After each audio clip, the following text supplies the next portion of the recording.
u de inzet van de Antillianen ziet en de wijze waarop ze ermee omgaan, zou u kunnen zeggen dat wat er gezegd wordt dat Antilliaanse jongeren of mensen dus een laag IQ hebben?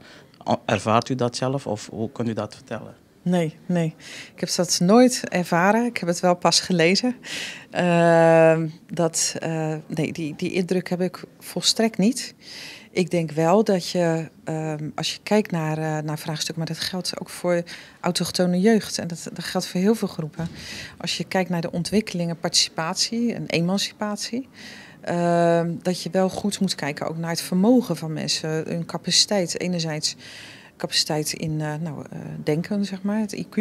Maar ook wat ik ook zo net, daar ben ik van overtuigd in mijn toespraak zei, je kan ieder mens, ook een witte Nederlander, die kan een heel hoog IQ hebben, maar sociaal, emotioneel heel zwak zijn. En dan nog, dat is ook een factor, zeg maar, die van wezenlijk belang is bij op een prettige manier meedoen in de samenleving.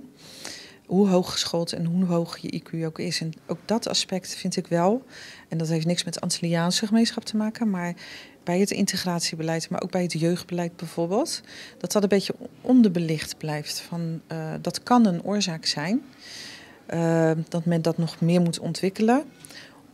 Een oorzaak van het niet integreren bijvoorbeeld. En dan moet je daar aan werken, want dat is het probleem in mijn ogen dan. En dan kan je mensen ook prima in werken. We hebben in Schiedam dus een heel ander terrein, maar om even als voorbeeld te noemen, op alle basisscholen vanuit die overtuiging weerbaarheidstrainingen ingevoerd. Dus alle kinderen op basisscholen krijgen weerbaarheidstraining. En dat is enerzijds hopen we diverse problemen daarmee te voorkomen. Dat is dat ze sterk in hun schoenen komen te staan, zodat ze zelf kunnen kiezen of ze meegaan met een groep die bijvoorbeeld in de criminaliteit dreigt te belanden, of ze zich laten gebruiken door een loverboy. Dat zijn, ik denk, de weerbaarheid en dus die sociaal-emotionele kant. Misschien ben ik een beetje langdradig, maar ik ben er echt van overtuigd. Die is een beetje onderbelicht en die is van heel groot belang. Wat is uw boodschap, wethouder, voor de Antillianen die hier in Schiedam wonen?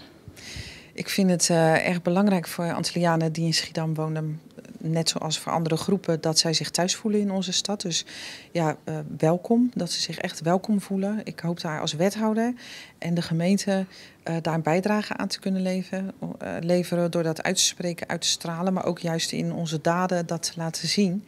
En ik zou als boodschap willen meegeven dat ook al is het juist net na dat je in Nederland bent komen wonen, sta je voor heel veel moeilijke opgaven, voel je je vaak eenzaam. Het is heel ingewikkeld, heel ander systeem weer. De mensen, je hebt geen sociale kring nog opgebouwd. Geef de hoop niet op, blijf je inzetten en je kan echt heel veel bereiken door te volharden en doortastend te zijn. Oké, bedankt.